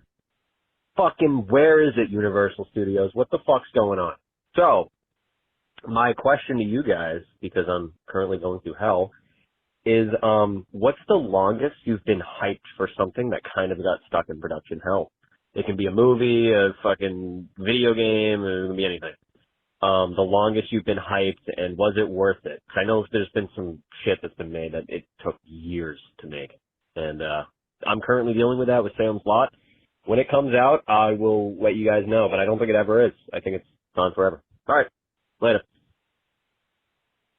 I love that he thinks that by coming on this show, Universal is going to be receiving a message from him. They're listening. Such avid listeners. They are listening. Thanks for calling, Mystery Man. This movie was supposed to come out this September, and it's had a couple different release dates. They keep pushing it back. Right now, it has no release date. There's like some sort of managerial shit going on. People changing positions and getting different titles. So like I guess they don't know what the fuck to do with it, if they're going to put it in theaters or put it straight to streaming or whatnot. So yeah, this dude, the guy that directed this, his name is Gary Doberman, and he directed Annabelle Comes Home, and that's really the only thing he's ever directed. But he wrote that Swamp Thing TV series.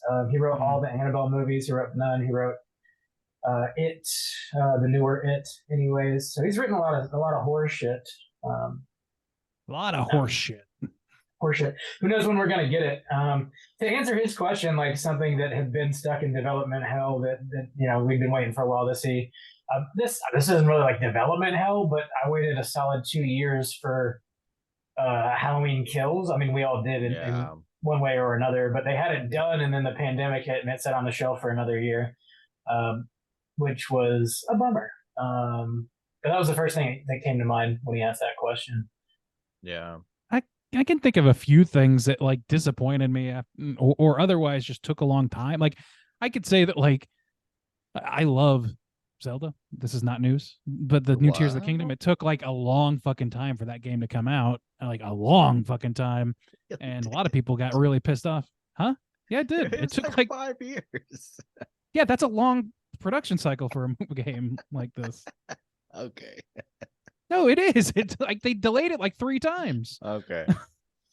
Anyway, but I love that game, so I'm fine with it. I think that like probably the only thing that's coming to mind, and this is a little like, I was a big Beast Wars Transformers kid. I'm sure I brought that up before. Like that was one of my like very early like genre loves when I was a kid. And so when the Transformers movie was announced, it was like years of me wishing they would do a live action Transformers movie.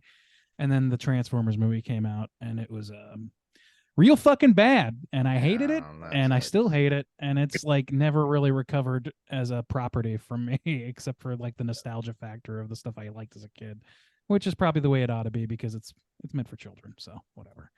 Just as a reference, Skyward Sword came out in 2011, which was the main release that came out before Breath of the Wild, which came out in 2017. So yeah, that's but it wasn't using the same map and assets.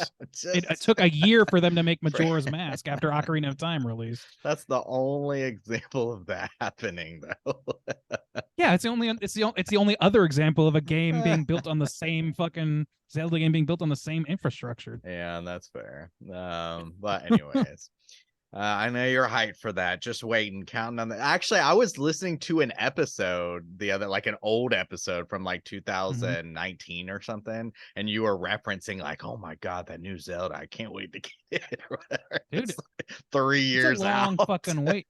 Yeah, yeah, I mean, and I'm glad like, that it's fine. Randy.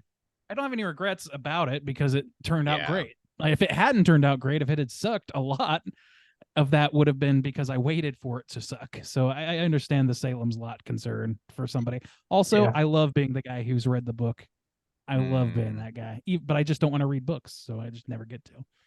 There's one thing that I'm not really excited about, but I'm very like morbidly curious. I can't anticipate any way that it's good, and I can't believe that it's moved to this point. But it's the Borderlands movie that is got fucking Jack Black in it. It's got what's her name? Jamie Lee Curtis is in it. Kate Blanchett is in it, and I'm just like, what is this gonna be? I can't imagine it's an Eli Roth movie, right? And Eli Roth is directing it. I'm like, this is gonna be the weirdest shit. And I love Borderlands, but they've been talking about this for a long time. And every time they do, I'm like, no, what are you talking about? And the more details they add, like the characters they're gonna include, some of them are from like Borderlands 2, and I'm like, what are they doing? I don't know what they're doing. Like, I don't know. That's gonna be weird. And it's got a date for 2024. But I will see what happens, I guess. Dude, you could say Evil Dead too, by the way. Like, I wasn't disappointed by Evil Dead when it finally came out, but that was one that was like rumored for fucking ever. Yeah, because there was even rumor of Ash like versus Jason versus Freddy or whatever. God. Yeah. All right. Cool. Good one. Solid question, Mystery Man. Thanks for calling. Again, if you guys are listening and want to hit us up, leave a voicemail for next week's show. You can do so at 904-638-3231. You guys have any prompts you want to throw out? Heading into the last week of August. I kind of like that question. Show. Yeah. I kind of like the question of like what property, what IP, what media, piece of media were you waiting for forever, and you were unfortunately disappointed by? Yeah, I think that's a great question. Thank you, Mystery Man. Thank you, sir, for doing our job. Call in, let us know. We're gonna be back next week with a brand new show. We're talking about Dark Water from 2002. That is the original Japanese horror film. There is a remake. I think there's maybe more than one. There's at least one. Don't watch that. 2002, Dark Water. All right. Chosen by your boy Dongster Sam. We've been knocking out some classic Japanese flicks this year. Yeah, working through it, and I'm here for it. I'm about it. Slayer Eyeballs into it. Get ready for next week's show. Until then, find us on all the social medias, all of them. If you want to join us on our Slack channel, just hit us up in one of our social media accounts, and I'll send you a link so you can do so. And until next time, as always, all you mother truckers, please keep chilling. Game over, man. It's game over. All right, boys. I got to head out. All right. All right. Later. Later, guys. Later.